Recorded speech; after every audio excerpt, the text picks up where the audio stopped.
What's up, my crypto legends? Today, the Bitcoin price. Yesterday, we were talking about this head and shoulder scenario. If we broke the $43,500, $43,000 range, it is going to be looking very, very bearish. But if I zoom in here on the daily, you can see that we are creating a kind of a pin candle, right? So let me just show you what happened in April here and also in May. Remember, we talked about this head and shoulder also with an ascending neckline, right? As soon as we broke the neckline here, guess what happened? We had a massive pin, candle. As you can see, this is what currently happening for BTC. Now, if we do manage to go sideways for a few days, then this is going to be looking very, very bullish in my opinion. I'm going to show you some other bullish patterns here. Okay, we do have a descending wedge, and I'm going to show you why this descending wedge is different to this descending wedge that happened in between April and May, guys. So make sure to stay tuned. We're just going to take a quick look also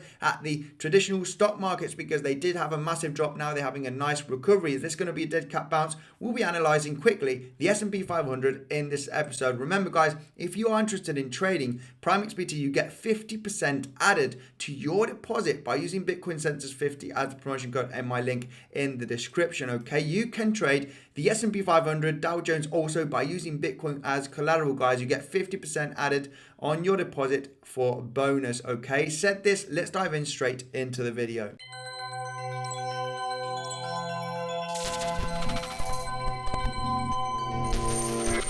Hello there, Andy here. Welcome back to another episode of Bitcoinsensus. If you're new to the channel, make sure to subscribe. Daily TA and Bitcoin crypto. Also do live streams. I'm not a financial advisor, so don't pass anything that I say. If you do so, do your own research, guys. Let's dive in straight into the Bitcoin chart. Now on the daily here, what we can clearly see, like I said, very, very similar movement. We are still mirroring almost the same in a smaller time frame, obviously, than what happened in between March and May. Okay, now, like I said in the intro, we are forming this kind of pin candle, right? We are forming this pin candle, as you can see on the BTC price, just after breaking the neckline of the head and shoulder. So very, very similar. We have the head and shoulder right over here. We have the pin candle here, just breaking the major neckline. The same here, head and shoulder, breaking the neckline, and now we are forming this pin candle, which is a little bit of buying pressure. Now, it is crucial in the next 2-3 days to go sideways, maybe a little bit to the downside, but also seeing that buying pressure and the selling pressure getting exhausted. Why is this? Because you want to see a cascade event in the next coming days. If you really are going to be very, very bearish, if the Bitcoin price is going to be extremely bearish, we should be seeing the Bitcoin price falling in the next, 3, 4, 5 days, right? Just like what happened here, we had a cascade panic event. Now, if this doesn't happen in the next coming days and we start going sideways, this is when I'm going to start turning bullish, guys. We might be seeing a sign of bottoming out. And why do I think this? Well, I'm going to explain now with this pattern. Also, we'll be checking this out. Okay, a descending wedge straight away. But first of all, just the similarities of this price action. We know that we had, one peak there, 2, 3, 4, and the fifth one being a lower high. Well, the same scenario right over here, 1, 2, 3, 4, and the fifth one being a lower high. And what I'm going to show you right over here is, from the first peak, okay, right there, we can clearly see that the bottom bit was a very strong support, which was the $30,000, right over there. This is when we fell and we managed to find a very, very strong support just below here, the first peak retracement. So if I go and get the first peak retracement right over here, this is exactly just below the $38,000, right? Okay, right over here, as you can see, the retracement from the first peak, it is round about the $38,000, okay? Maybe a little bit lower, 37, 38, 39, round about that range. So in my opinion, this is my ultimate low, okay? Also because this is the 62% Fibonacci retracement. So everything is looking that we are going to potentially hit those levels, and we might be bottoming out that range, all depending on the selling pressure, okay, guys? If we suddenly see a massive black swan or panic sell event, we could eventually drop below the $38,000, $37,000, and potentially go to $30,000. I don't know. We're just looking at the probabilities and the technical analysis. Also, one point that I want to show you is, we've been talking about this, since we had the first drop. We're talking about the ABC correction, right? If you've been watching my channel, I see some other analysts talking about this potentially being the ABC correction, right? I've been talking about ABC correction here since we had the first drop. I was looking for that retracement. Now we're going to have that C correction. Now, has this C correction finished just above the $40,000 that we wicked down below this morning? Well, potentially we could go down as low as 38. All right, technically, if we get the Fibonacci extension tool, this helps to analyze where we could actually drop, okay, from an ABC correction from this top to this low. This was the A, this was the B, and the Fibonacci extension tool helps you to find out where, the extension move of an ABC correction could go. And it could come as low as the 100%, as you can see from the Fibonacci. That's the A, B, C, and coming down at the 100%, which is the $38,000. Yes, we could come lower, or depending on the buying and selling pressure. But technically, we should be bottoming out around that range.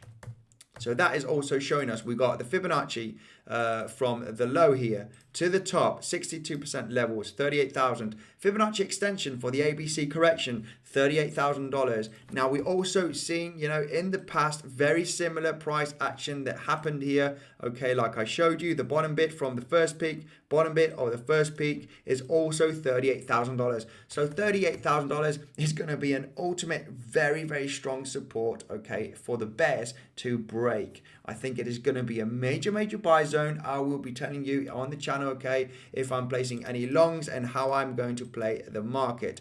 Now let me go here straight away from these two type of descending wedges. Like I showed you, why do I think this one is different to this one? Because on this second drop, we have gone much lower than this drop right over here. We almost retested here the same low, and this time we have gone a little bit lower, making the descending wedge slightly more to the downside. As you can see, this one, is not that steep, and this one is steeper to the downside, which is making me a little bit more bullish.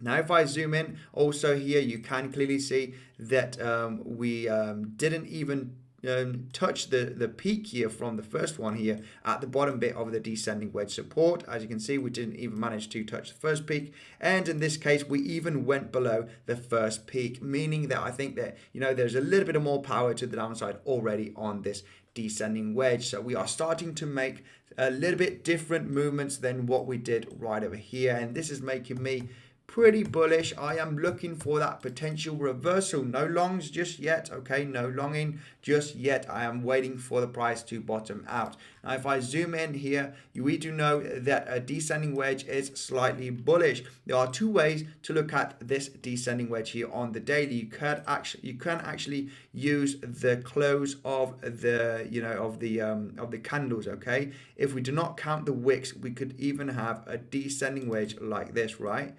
Okay, so we do have two major support levels. The close, okay, of the candles right over here, and also the wicks, okay? So there are two types of descending wedge right now on the chart, which is, I think it is extremely bullish. If we do go sideways in the next coming days, we might have that last wick, and this potential area from the descending wedge is exactly the $38,000 range, and I do believe so that we'll be breaking the major resistance. We need to check out what is going to happen in the next coming days. If we start seeing some major bottoming out structure, I'm going to be going live. I'll be making more videos about it, so make sure to subscribe to the channel if you're new, guys. Remember, if you're an experienced trader and you want to support the channel, PrimeXBT, you get 50% added to your deposit by using my link in the description and Bitcoinsensus 50 as the promotion code. This is my favorite day trading platform for swing trading. I usually use Bybit because of the fees.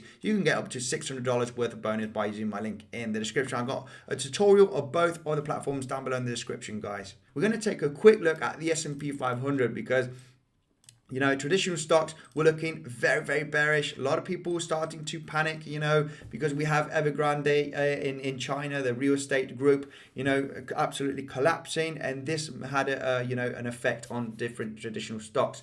Now, this is what happened yesterday. We had a major drop. Now we're having a major, super strong recovery. Is this going to be a dead cat bounce? Let's go to the 4-hourly chart, because this might be a kind of a dead cat bounce, scenario right over here. If we take the Fibonacci from the drop to the top, we might be hitting the 62% levels. And now this is crucial in the next coming days. We need to find out to see if we are going to kind of bottom out here and continue to the upside, or we actually going to have that dead cat bounce and we're going to go to lower levels here on the traditional stocks such as the SP 500. Now, we have broken a major uptrend structure, as you can see. This is the 4-hourly chart on the SP 500. We are, but the SP 500 has got such a massive uptrend structure that I don't like, looking at trend lines here on the S&P 500, because they break it and then they go back up, or they break up and then go back down. As you can see, it was a pretty strong, uptrend here, as you can see on the chart, right? You can clearly see that we've broken this major support. Now, we could perfectly come back up and, continue the uptrend. We just need to zoom out here a little bit on the S&P 500. And, I can show you many examples of the S&P 500 breaking a major uptrend structure and continuing to the upside. Look right over here. If I just zoom out here, this was in about 2015, 2014. If I take a trend line from these higher lows, you can see higher low, higher low, higher low, to try and connect them. And you can, already see here that, from these higher lows right over there connected to trend line, we broke down and then came straight back up. I mean, the S&P is absolutely a beast. It is a beast, it might look like that we're going to enter a bear market and then suddenly, you just go sideways for a few months and start an uptrend again. So this is why, there's probably nothing to worry. We had the Black Swan event here, the C19 last year.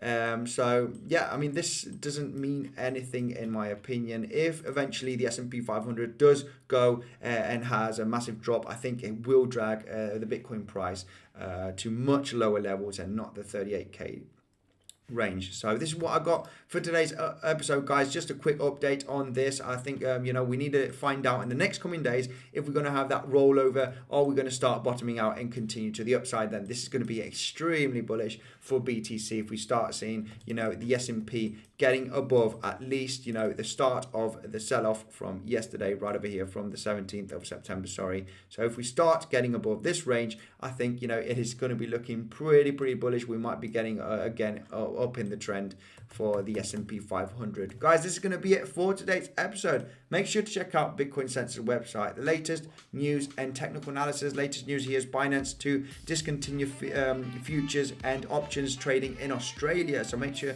to check this news. Totally free information down below in the description.